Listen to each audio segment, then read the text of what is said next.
nila, hindi na daw gumagana ang convert to cash gamit ang Blue app papunta sa coins.ph para ma-convert nyo yung credit line nyo into cash. Wala na nga ba talaga siya? Wala na nga talaga. Pero, may nakita akong ibang way. And kung gusto mo malaman yan, samahan nyo ako, pag-usapan natin yan. Sit back and let's discuss coming right up.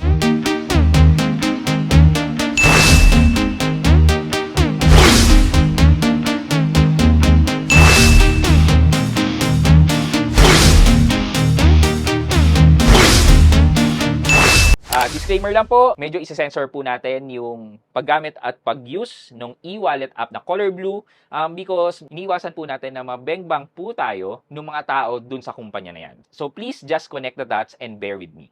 Yeah, upon checking, getting feedback from viewers, totoo nga.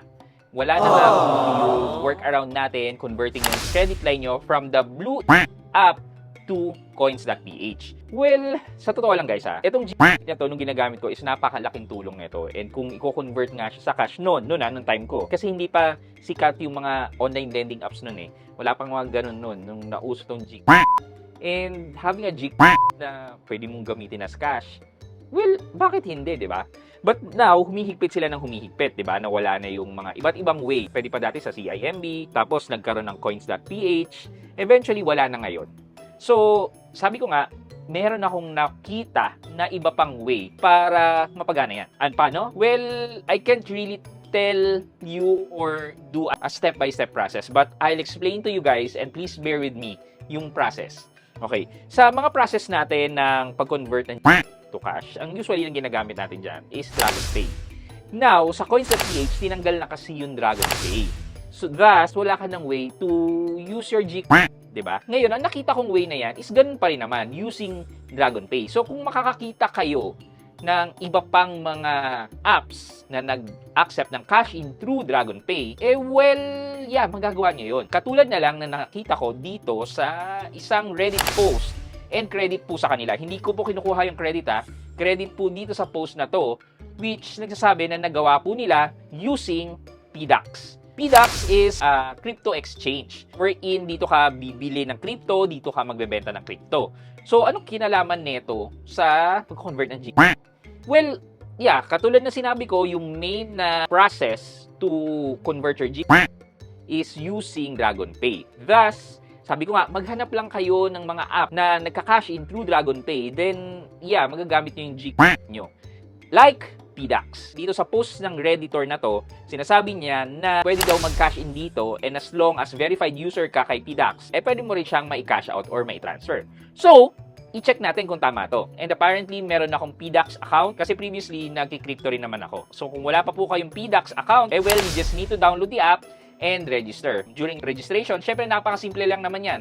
Provide mo yung personal information nyo, magpo-provide ka ng ID, magpo-provide ka ng financial information mo, yung investment risk mo, and magsa-self-verification ka. Basically, KYC. And once na-submitted na yan, and ma-verify na yan, then pwede mo nang ilabas ang inyong pera kapag nakapag-cash in na kayo dito. Ang kailangan yung level with PDAX para makapag-cash out kayo is level 2. As you can see, yung sa akin, level 2 naman. So, anything na pera dito, crypto, pwede kong mabenta, then pwede ko rin ilabas yung pera ko from PDAX. When you transfer out or withdraw, you can use InstaPay. Meron nga lang 15 pesos na service charge, but you can send it to your bank account and e-wallet. Guys, baka pwede naman kayo mag-subscribe and follow dito sa aking mga social media channel. Dito po sa YouTube, Facebook, TikTok, and even Instagram. So, please follow and support. So, paano nga ba? Let's say meron na po kayong verified na PDAX account. Napakasimple lang naman po. Just go here to your PDAX, log in, and then click cash in. Tapos, select over the counter and hanapin nyo po yung Cebuana. Once you're there with Cebuana, you just need to enter the amount and generate the DragonPay reference. So, sabi ko nga po sa inyo, hindi ko napapakita ng buo. Pero once you generate the DragonPay reference number,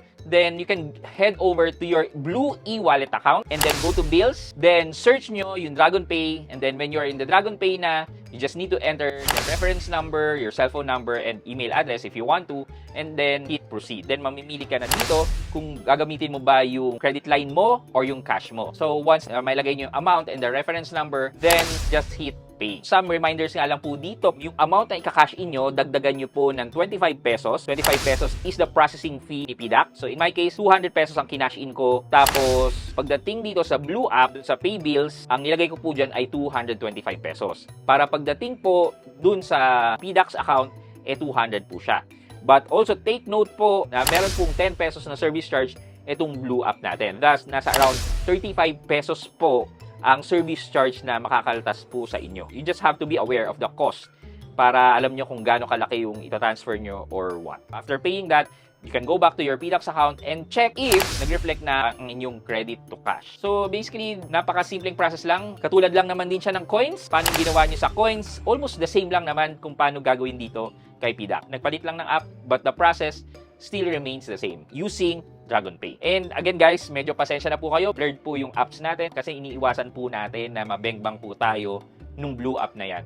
Mahirap na po, at least naka-blur at hindi po natin pinapakita at pinasabi po natin na Blue app po sila. Anyway, napaka-short video lang naman po for this Sunday, so wala po tayong question of the day. But, mag-shoutout na lang po tayo. And shoutout po kay The Everyday Filipino at The Everyday Filipino. Sabi po niya, shoutout sa Team Pala Utang. Yan, shoutout po sa lahat ng members ng Team Pala Utang. Okay, kay The Everyday Filipino, shoutout po sa inyo. And thank you so much po for watching and supporting my video. Maraming salamat po. I hope you like this video. Leave a thumbs up. And if not, wala nang problema dyan, but continue to support me by subscribing to my channel by clicking the subscribe button and also the bell button sa tabi ng subscribe para makareceive kayo ng latest notification sa lahat ng upload ko. Again guys, this is Pat Quinto and you're in Pat Quinto's Review TV. Bye-bye!